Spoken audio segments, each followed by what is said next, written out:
Spinach broccoli pasta ఎలా తయారు చేయాలో చూద్దాం. Let's get into the recipe. So పాస్తాని ఉడకబెట్టుకోండి. ఫస్ట్ స్పినాచ్ అండ్ బ్రోకోలీని స్టీమ్ చేసుకొని పేస్ట్ చేసుకోండి.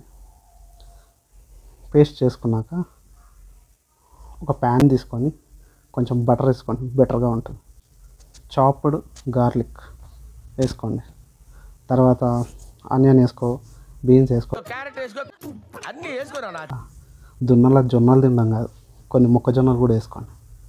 వేసుకొని బాగా కలపండి.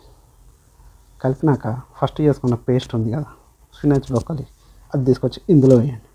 వేసి బాగా కలపండి. కొంచెం హాట్ వాటర్ కూడా వేయండి, మరీ ఎక్కువ వేయకండి, సూప్ అయిపోద్ది. వామ్ మిల్క్ తీసుకొని అందులో 2 టేబుల్ స్పూన్ ఆఫ్ మైదాని బాగా మిక్స్ చేయండి. పర్ఫెక్ట్గా బ్లెండ్ అవ్వాలి. కలిపిన దాన్ని ఆ గ్రేవీలో వేయండి. ఇప్పుడు మళ్ళీ కలపండి. బాగా థిక్గా కన్సిస్టెన్సీ మెయింటైన్ అయ్యేలా కలపండి. అప్పుడప్పుడు వాటర్ పోయండి.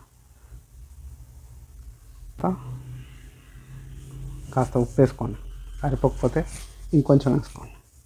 కొద్దిగా గ్రీన్ చిల్లీ పేస్ట్ వేసుకోండి, ఎక్కువగా వేసుకోకండి, ఎక్కడో మండుద్ది. అలాగే ధనియా పౌడర్, జీరా powder, black pepper powder and కొంచెం పసుపు వేసుకోండి.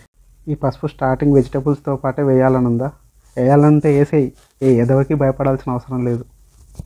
అన్నీ బాగా మిక్స్ చేసుకోండి. తర్వాత పాస్తా వేసేయడమే.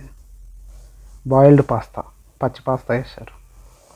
బాయిల్డ్ పాస్తా వేసుకొని మూత పెట్టి కొద్దిసేపు బాయిల్ చేసుకోండి. తర్వాత 7 సార్లు పాస్తాని స్పూన్తో కలిపి కలిపి కలిపి కలిపి కలిపి కలిపి కలిపి కొత్తిమీరతో గార్నిష్ చేసి లాగించేయండి. Thank you very much.